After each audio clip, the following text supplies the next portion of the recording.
Khamenei হত্যার প্রতিশোধ নিতে পুরো মধ্যপ্রাচ্যকে জ্বলন্ত নরকে পরিণত করে দিয়েছে ইরান। আকাশ থেকে শুরু করে সাগর, এমনকি আরব দেশগুলোর মাটিতে থাকা মার্কিন ঘাঁটিগুলো এখন একে একে মৃত্যুনগরীতে পরিণত হচ্ছে। ইরানের ব্যালিস্টিক মিসাইল এবং আত্মঘাতী ড্রোনের অবিরাম আঘাতের মুখে মার্কিন সামরিক অহংকার এখন ধুলোয় মিশে যাচ্ছে। ডোনাল্ড ট্রাম্প যতই খামেনি হত্যার ক্রেডিট নেওয়ার চেষ্টা করুন না কেন, বাস্তব চিত্র হল ইরানের এই লাগামহীন আক্রমণের মুখে তিনি এখন মধ্যপ্রাচ্য থেকে তার সামরিক বাহিনী গুটিয়ে পালানোর পথ খুঁজছেন।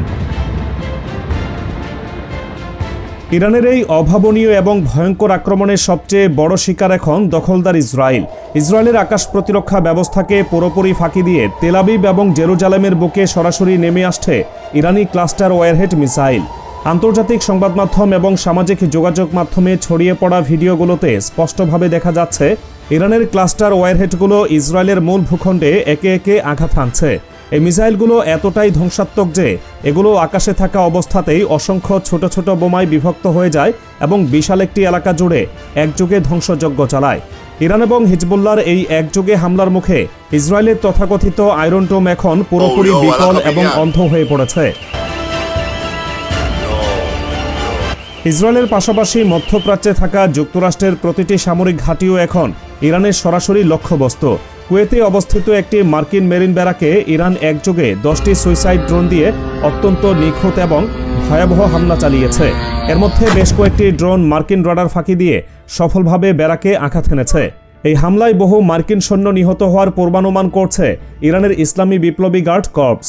কুয়েতের একটি বেসামরিক বন্দরে অবস্থিত অস্থায়ী অপারেশন সেন্টারে ইরানের সরাসরি ক্ষেপণাস্ত্র হামলায় ইতোমধ্যেই 6 জন মার্কিন সেনার মৃত্যুর খবর আনুষ্ঠানিকভাবে নিশ্চিত করেছে মার্কিন সেন্টকম। ইরানের একটি শক্তিশালী প্রতিরক্ষা ব্যবস্থা ফাঁকি দিতে সক্ষম অত্যাধুনিক ক্ষেপণাস্ত্র 3টি কন্টেইনার দিয়ে তৈরি ওই কাঠামোর ঠিক মাঝখানে আঘাত হানে। হামলার আগে কোনো সতর্কতা সাইরেন বাজার সুযোগও পায়নি মার্কিন বাহিনী। এই হামলার পর সেখানে কয়েক ঘন্টা ধরে দাউ দাউ করে আগুন জ্বলতে থাকে। প্রচণ্ড আগুন এবং কাঠামোগত ধ্বংসস্তূপের কারণে নিহত সেনাদের মরদেহ উদ্ধারেও মার্কিন বাহিনীকে দীর্ঘ বিলম্ব করতে হয়েছে। আইআরজিসি অত্যন্ত স্পষ্টভাবে জানিয়ে দিয়েছে, মধ্যপ্রাচ্যে থাকা যে সমস্ত আমেরিকান ঘাঁটি আছে তার সবগুলো এখন তাদের বৈধ টার্গেট। ওসব ঘাঁটি ইরানের বিরুদ্ধে ব্যবহার হোক বা না হোক, ইরান সেগুলোকে আর এক মুহূর্তের জন্য নিরাপদ থাকতে দেবে না। ইরানের পররাষ্ট্রমন্ত্রী অত্যন্ত রূঢ় ভাষায় বলেছেন, ওসব ঘাঁটি থেকে আমেরিকান সৈন্যরা পালিয়ে হোটেলে যাওয়া মানে এই নয় যে আমরা সেসব সৈন্যদের টার্গেট করব না। এর মানে ইরান এখন যুক্তরাষ্ট্রের কোনো সেনাকেই মধ্যপ্রাচ্যে জীবিত দেখতে রাজি নয়। ইরানের এই লাগাতার এবং ভয়ঙ্কর হামলার মুখে যুক্তরাষ্ট্র যে কতটা দিশেহারা এবং দুর্বল হয়ে পড়েছে তা মার্কিন পররাষ্ট্রমন্ত্রীর বক্তব্যেই স্পষ্ট হয়ে ওঠে। তিনি অত্যন্ত হতাশার সাথে বলছেন, ইরান প্রতি মাসে অনায়াসে 100টি ব্যালিস্টিক মিসাইল উৎপাদন করতে পারে, যেখানে যুক্তরাষ্ট্র মাসে মাত্র 6 থেকে 7টি অ্যান্টি মিসাইল তৈরি করতে সক্ষম। এই উৎপাদন ক্ষমতার বিশাল পার্থক্য বলে ইরান যদি তাদের এই হামলার ধারা অব্যাহত রাখে, তবে যুক্তরাষ্ট্রের আকাশ প্রতিরক্ষা ব্যবস্থা কয়েকদিনের মধ্যেই পুরোপুরি গোলাবারুদ শূন্য হয়ে পড়বে। আর ঠিক এই ভয়েই যুক্তরাষ্ট্র এখন ইরানকে ঠেকানোর কোনো কার্যকরী উপায় খুঁজে পাচ্ছে না। ইরানের এই ধ্বংসযজ্ঞ শুধু কুয়েত বা ইসরায়েলে সীমাবদ্ধ নেই। সংযুক্ত আরব আমিরাতে দুবাইয়ে মার্কিন বাহিনীর একটি বিশাল জমায়েত লক্ষ্য করে আইআরজিসির নৌশাখার ড্রোন হামলায় 160 জনেরও বেশি সশস্ত্র মার্কিন সেনা সরাসরি আক্রান্ত হয়েছে। আমেরিকান ফিল্ড নিউজের বরাত দিয়ে জানানো হয়েছে, আইআরজিসি নেভাল কমব্যাট ইউনিটের এই যৌথ ড্রোন ও ক্ষেপণাস্ত্র হামলায় অত্যন্ত 40 জন মার্কিন সেনা নিহত এবং 70 জনেরও বেশি গুরুতর আহত হয়েছে। ইরান অত্যন্ত দম্ভের সাথে এই হামলার লক্ষ্যবস্তুটিকে আমেরিকান সন্ত্রাসীদের আস্তানা হিসেবে অভিহিত করেছে। এই ভয়াবহ হামলার পর মধ্যপ্রাচ্যে থাকা মার্কিন বাহিনীর মধ্যে এখন চরম আতঙ্ক বিরাজ করছে। এখানেই শেষ নয়, ইসরায়েলের বীরশেবা শহরে অবস্থিত সামরিক যোগাযোগ স্থাপনায় সরাসরি আঘাত হেনেছে ইরানের ব্যালিস্টিক মিসাইল।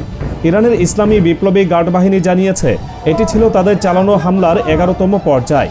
এই হামলায় ইসরায়েলি সেনাবাহিনী যোগাযোগ শিল্প কমপ্লেক্স এবং মাইক্রোসফটের মতো বড় আন্তর্জাতিক কোম্পানির কার্যগুলো ধ্বংসের মুখে পড়েছে। এই ভয়াবহ যুদ্ধের মধ্যে সবচেয়ে অবাক করা এবং চাঞ্চল্যকর খবরটি এসেছে ইসরায়েলি গোয়েন্দা সংস্থা মোসাদের একটি জঘন্য ষড়যন্ত্র ফাঁস হওয়ার মাধ্যমে। মার্কিন রাজনৈতিক অ্যাক্টিভিস্ট টাকার কার্লসন অত্যন্ত স্পষ্টভাবে জানিয়েছেন যে গতরাতে কাতার ও সৌদি আরব বোমা হামলার পরিকল্পনার অভিযোগে মোসাদের বেশ কয়েকজন এজেন্টকে সরাসরি গ্রেপ্তার করেছে। ইরান যখন ওই দুই উপসাগরীয় দেশকেও আক্রমণ করছে, তখন ইসরায়েলিরা কেন সেসব দেশেই বোমা হামলা চালাবে? এর কারণ অত্যন্ত স্পষ্ট। মোসাদ চাচ্ছে ইরান এবং আরব দেশগুলোর মধ্যে একটি চরম এবং সর্বাত্মক যুদ্ধ বাঁধিয়ে দিতে। ইসরায়েল চায় ইরান, কাতার, সংযুক্ত আরব আমিরাত, সৌদি আরব, বাহরাইন, ওমান এবং কুয়েত সবাই একে অপরের সাথে যুদ্ধে জড়িয়ে ধ্বংস হয়ে যাক। এই বিষয়টি বুঝতে পেরেই সৌদি আরব এবং কাতার তাদের দেশে লুকিয়ে থাকা মোসাদের এজেন্টদের বিরুদ্ধে সরাসরি অভিযান শুরু করেছে। উল্লেখ্য, ইরান ইতোমধ্যেই আনুষ্ঠানিকভাবে জানিয়েছে যে তারা সৌদি তেল কোম্পানি আরামকোতে কোনো ধরনের হামলা চালায়নি। তাহলে আরামকোতে হামলা চালালো কে? এই প্রশ্নটি এখন পুরো মধ্যপ্রাচ্যের সমীকরণকে আরও জটিল করে তুলেছে। মোসাদের এই ষড়যন্ত্র প্রমাণ করে যে ইসরায়েল শুধু ইরানের সাথেই যুদ্ধ করছে না, বরং তারা পুরো মধ্যপ্রাচ্যকে একটি ধ্বংসাত্মক গৃহযুদ্ধের দিকে ঠেলে দেওয়ার চেষ্টা করছে। কিন্তু ইরান তাদের এই ষড়যন্ত্র খুব ভালোভাবেই বুঝতে পেরেছে এবং তারা এখন তাদের সমস্ত ক্ষোভ এবং সামরিক শক্তি কেবল ইসরায়েল এবং যুক্তরাষ্ট্রের ঘাঁটিগুলোর উপরই নিক্ষেপ করছে। মার্কিন প্যাট্রিয়ট এয়ার ডিফেন্স সিস্টেমের চরম প্রযুক্তিগত ব্যর্থতাও এই যুদ্ধে যুক্তরাষ্ট্রের জন্য এক বড় লজ্জার কারণ হয়ে দাঁড়িয়েছে। জর্ডানের মুয়াফাক সালতি বিমান ঘাঁটিতে মার্কিন প্যাট্রিয়ট সিস্টেমের একটি ইন্টারসেপ্টর মিসাইল যান্ত্রিক ত্রুটির কারণে নিজেদের ঘাঁটিতেই আঘাত এনেছে। এই দুর্ঘটনা কবলিত আঘাতের ফলে স্থানীয় এলাকায় ব্যাপক বিদ্যুৎ বিভ্রাট দেখা দিয়েছে। একই ঘাটির কাছাকাছি এলাকায় একটি ভূপাতিত ইরানি ক্ষেপণাস্ত্রের ধ্বংসাবশেষও পড়তে দেখা গেছে। অন্যদিকে সাইপ্রাসের আকৃতির ব্রিটিশ বিমান ঘাঁটিতে চালানো ইরানি শাহেদ 136 ড্রোন হামলায় রাশিয়ার তৈরি বিশেষ কোমেটা এম রিসিভার ব্যবহারের প্রমাণ পাওয়া গেছে। এই রিসিভারটি মূলত জ্যামিং প্রতিরোধী প্রযুক্তি হিসেবে কাজ করে, যা থেকে বোঝা যায় ইরান এখন রাশিয়ার উন্নত প্রযুক্তি ব্যবহার করে মার্কিন এবং ব্রিটিশ প্রতিরক্ষা ব্যবস্থাকে পুরোপুরি অকেজো করে দিচ্ছে। শুধু তাই নয়, হরমুজ প্রণালীতে যুক্তরাষ্ট্র সংশ্লিষ্ট একটি জ্বালানিবাহী ট্যাঙ্কারেও ভয়াবহ হামলা চালিয়েছে ইরান।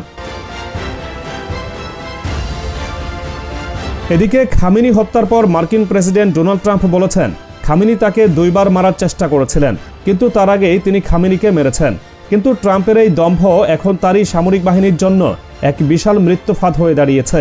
ইরান শুধু খামেনি হত্যার বদলাই নিচ্ছে না, বরং তারা পুরো মধ্যপ্রাচ্য থেকে যুক্তরাষ্ট্রের অস্তিত্ব চিরতরে মুছে দেওয়ার চূড়ান্ত মিশনে নেমেছে। ইরাকে থাকা ইরানের প্রক্সি সংগঠনগুলোও এখন সরাসরি কুয়েতে মার্কিন ঘাঁটিতে আক্রমণ করছে এবং সর্বশেষ খবর অনুযায়ী কুয়েতে এক নৌ সদস্যের মৃত্যু এবং আরও একজন সৈন্য নিহত হয়েছে। পুরো প্রতিরোধ অক্ষ এখন একযোগে ইসরায়েল এবং যুক্তরাষ্ট্রের উপর ঝাঁপিয়ে পড়েছে। ইরান যে আগুন আজ মধ্যপ্রাচ্যে জ্বালিয়েছে, সেই আগুনে ইসরায়েল এবং মার্কিন ঘাঁটিগুলো সম্পূর্ণ ছাই না হওয়া পর্যন্ত এই ধ্বংসযজ্ঞ থামার কোনো লক্ষণ নেই।